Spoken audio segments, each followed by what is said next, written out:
will this be the year that he can take down Hikaru Nakamura? But first, he needs to get through Jeffrey and the French defense in game one. Indeed, he has to. And yeah, I mean, if he can continue that incredibly consistent form that got him the US Championship title, that allowed him to defeat Magnus Carlsen in several of the online rapid and blitz tournaments, then he's got every shot to make this year the year. And in game one, we have a Tarrasch French. This is pretty classic stuff. Black's knight heading for g6. And hopefully to f4 at some point, but that's why White moved the knight out to cover the f4 square, can capture back. Danya, in this position, right, Black was very solid until that move was played with the c4 and then forcing the pawn capture. Look at Jeffrey go f5. What is this all theory? Well, it has to be. I mean, I think he's going to go e5 at some point, and it's one of those things where your pawn structure looks incredibly ugly until it doesn't.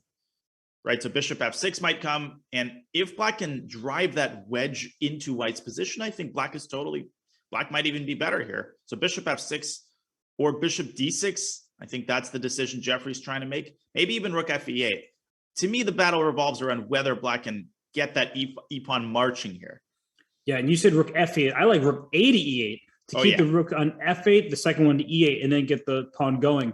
And Don, when I look at this pawn structure, I typically think and there's rook a to e8, but in a game with queens on the board with major pieces, that having the extra pawn in the center is good. But as we get to the end game, then having the outside, the outermost passed pawn is a good thing. And here, White's extra pawn is on b2, Black's is on e6. So for the time being, I like the prospects Black has. But if you just took the queens off the board, then all of a sudden I would start preferring White's pawn structure. I agree completely. I mean, in addition, Black's queenside pawns are obviously weak. They're currently well defended by the queen. But as you say, if the queens disappear, then Black is going to have to delegate other resources to defend those pawns. And knight g5, I think Wesley sensing the urgency of the moment. This is indirect prophylaxis, because if Jeffrey goes e5, then there might be a tactic related to knight takes h7. Yeah, I like that. Queen h5 check, kick the king away. King has to go back and you win the knight. So it's an extra pawn for White. And even that's not entirely clear because of Black's strong pawn center, but Jeffrey wants no part of that. He wants to keep it still even. He takes the knight on g5 just to show you what happened there. Bishop takes back in e5. So Danya, two bishops for White. That should be an advantage, especially with an open board, but these pawns in the center for Black, making White's life difficult.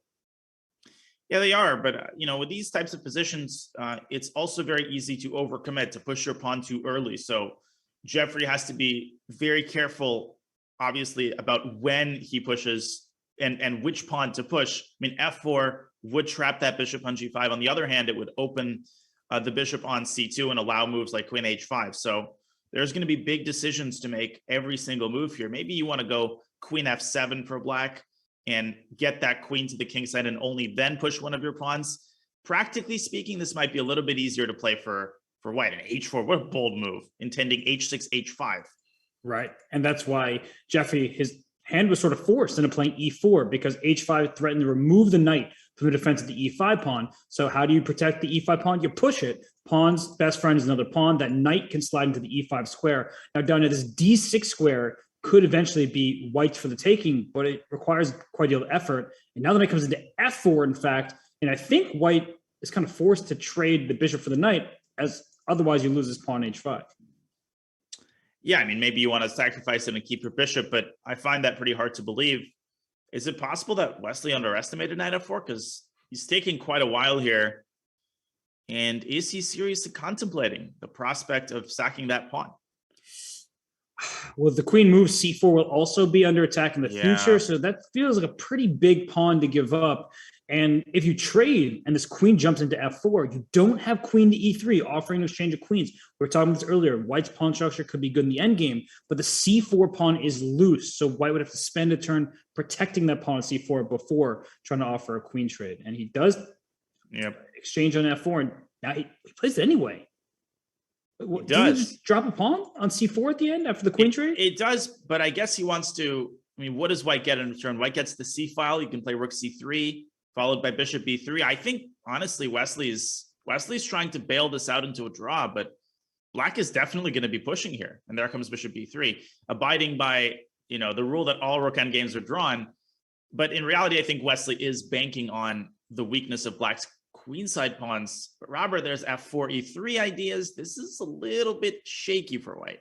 It really is. This pawn h5, that could be a pawn that's gone too far. Like if this king can venture up into the g5 square, that pawn can't be defended. So rook b8, I like to start. And Wesley, I think, made a very good choice. Rook a3. Yeah. You need to have pressure in the position. And if you can line both your rooks up on the 7th rank, you're in great shape. And if Black is spent turn playing rook f7, then b3, quickly played by Wesley. Now your pawns are protected. The rook can come to d6, the rook can come to a6, the rook can come to a5, depending on which pawn you go after. So I think that Black has too many weaknesses to really be able to try and win this game. I agree. And that's often what happens in these types of endgames.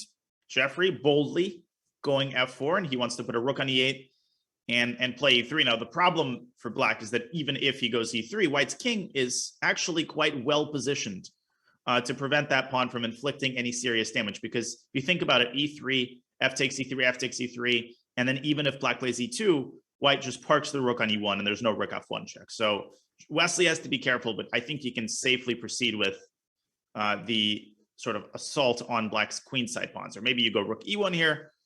Not entirely sure. I just wouldn't. Whoa. I would be tempted to go rook d7, but then e3 happens, and that pawn may be going too fast for comfort. So I get people who want to be active, but rook e1, as you mentioned, rook e6, and Black is tied down to the defense of the pawns, and he goes rook d4. Ooh. Now, does he want to take and go rook e4? But he can't get away with it because there's rook e6 at the end. Uh-oh. No, but then you take and go king f1, maybe?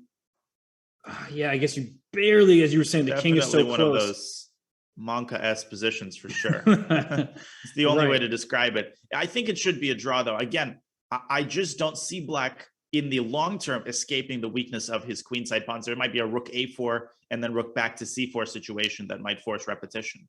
Yeah, this rook e6, you force the trade, and then the king, as you said, parks itself in front of the pawn. And because the pawns on the queen side are split, if those pawns were connected, if the c6 pawn were on b6, Black would have excellent winning chances. But because they're separated, it means that the Black rook will be tied down defending one, and then the Black rook is overextended defending e3, c6, and a7 all at once. Not possible. So it does look like Wesley found a way to hold, but darn it, great start for Jeffrey with the Black pieces. He's had the upper hand throughout this game. He was never in any danger, so he must be feeling a little bit more confident. And I look at his rating, 30-50. Obviously, he's no slouch. He's a beast. No. And Jeffrey Xiong is going to fight throughout this entire match. And if he gets the first win somewhere here, he can start building some confidence. Absolutely. I mean, obviously, it's way too early, and I think h6 might be an interesting move, trying to further damage Black's structure. But in any case, I think it's way too early to talk about, momentum, because, this is just the start of the first portion. At the same time, I agree with you. Jeffrey is a pretty streaky player, even in classical chess. We've seen some absolutely astounding performances. I mean, he had that legendary World Cup where he was just beating everybody. So when he gets that mojo going, I mean, he really can compete with